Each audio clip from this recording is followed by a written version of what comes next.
Hindupuram assembly నియోజకవర్గ శాసనసభ్యులుగా నందమూరి బాలకృష్ణ గారు ఈ హిందూపురం అసెంబ్లీ నియోజకవర్గంలో ఎన్నో అభివృద్ధి కార్యక్రమాలకైతే ఆయన శ్రీకారం చుట్టారు.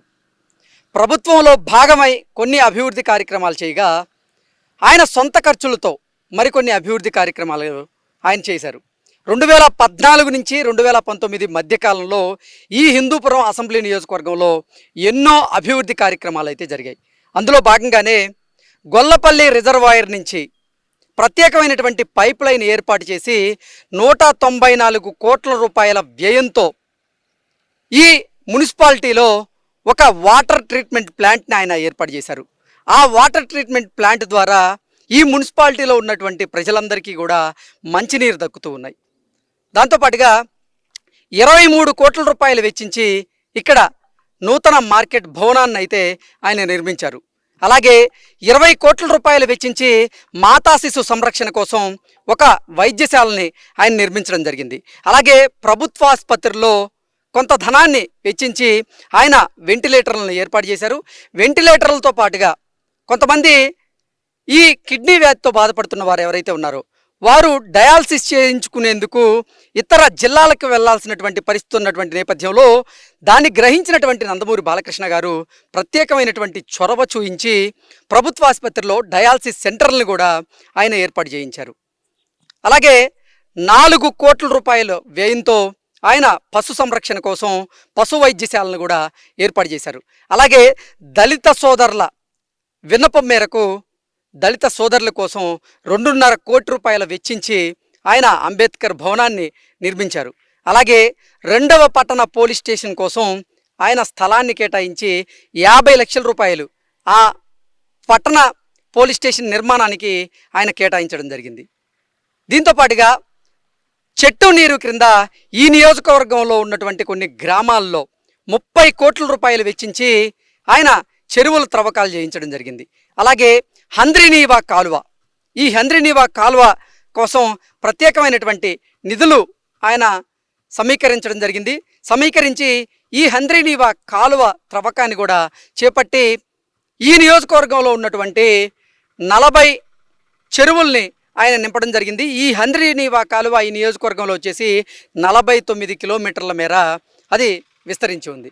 ఇలా 1 కాదు 2 కాదు 2014 నుంచి 2019 మధ్యకాలంలో నందమూరి బాలకృష్ణ గారు ఎన్నో అభివృద్ధి పనులకైతే ఆయన శ్రీకారం చుట్టడం జరిగింది. ప్రస్తుతం మనం వీరంపల్లి అనేటువంటి గ్రామానికి సమీపంలో ఉన్నాం. ఇక్కడ 200 కోట్ల రూపాయలు వెచ్చించి టిట్కో ఇళ్ళ నిర్మాణాన్ని అయితే ఆయన చేపట్టడం జరిగింది.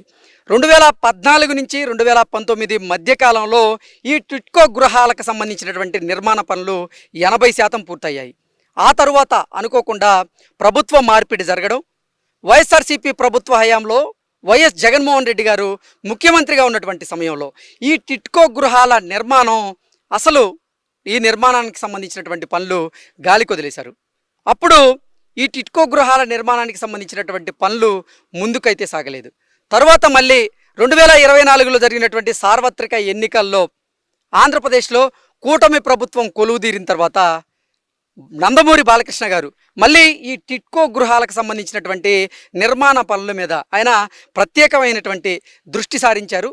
దృష్టి సారించి ఈ నిర్మాణ పనులని పూర్తి చేయాలనేటువంటి సంకల్పంతో ఆయన పనిచేస్తూ ఉన్నారు. ప్రస్తుతం మనం టిట్కో గృహాల నిర్మాణం జరుగుతున్నటువంటి చోట మనం ఉన్నాం.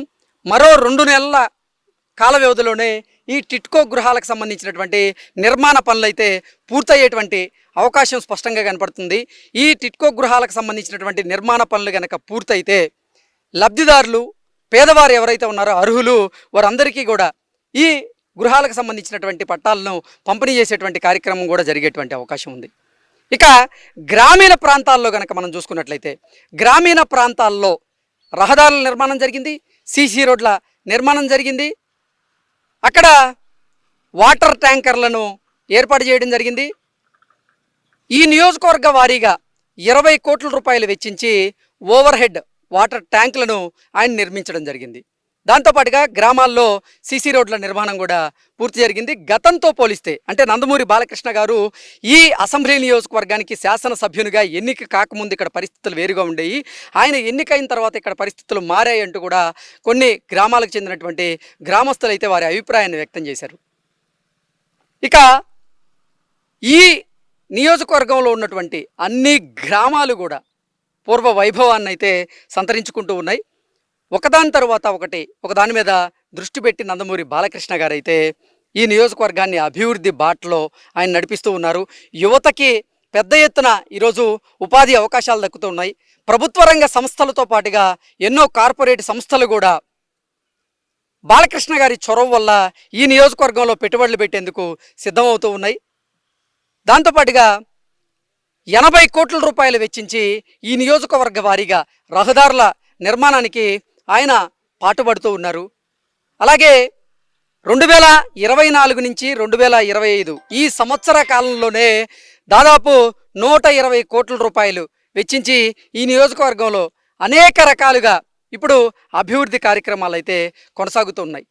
ఇలా ఒకటి కాదు రెండు కాదు ఎన్నో అభివృద్ధి కార్యక్రమాలకి ఆయన శ్రీకారం చుట్టారు. 2019 నుంచి 2024 మధ్యకాలంలో వైఎస్ఆర్సీపీ ప్రభుత్వం కొనసాగుతున్నప్పటికీ నందమూరి బాలకృష్ణ గారుగా మాత్రం రాష్ట్ర వ్యాప్తంగా ఎక్కడా లేని విధంగా ఈ నియోజకవర్గంలో అన్నా క్యాంటీన్ని ఏర్పాటు చేసి అన్నార్తుల ఆకలి తీర్చినటువంటి ఘనత నందమూరి బాలకృష్ణ గారికి దక్కుతుంది. అలాగే కరోనా కష్టకాలంలో కూడా ఆయన సొంత ఖర్చులతో ఇక్కడ కరోనా కిట్లను ఏర్పాటు చేసి వెంటిలేటర్లు ఏర్పాటు చేసి ఆక్సిజన్ సిలిండర్లను కూడా సప్లై చేశారు. అలాగే ఈ నియోజకవర్గంలో ఎవరైనా ఏదైనా అనారోగ్య సమస్యతో బాధపడుతూ ఉంటే వారు వైద్య ఖర్చులు భరించలేకపోతే వారికి ఆయన సొంత ఖర్చులతో వైద్యం చేయిస్తూ వచ్చారు.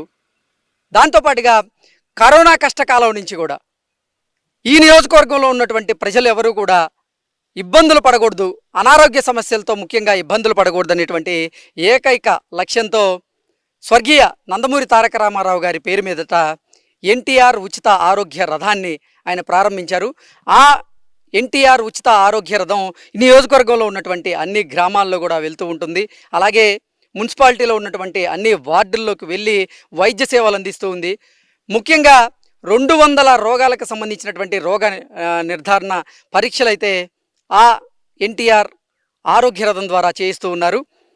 డాక్టర్ కన్సల్టేషన్ చేస్తూ ఉన్నారు. తర్వాత ఉచితంగా మందుల పంపిణీ కూడా చేస్తూ ఉన్నారు. ఇలా 2014 నుంచి ఇప్పటి వరకు నందమూరి బాలకృష్ణ గారు ఈ అసెంబ్లీ నియోజకవర్గానికి శాసనసభ్యులుగా ఎన్నికైన తర్వాత మాత్రం అన్ని రకాలుగా ఈ నియోజకవర్గం అభివృద్ధి బాటలో దూసుకు వెళుతోంది అనడంలో ఎటువంటి అతిశయోక్తి అయితే లేదు.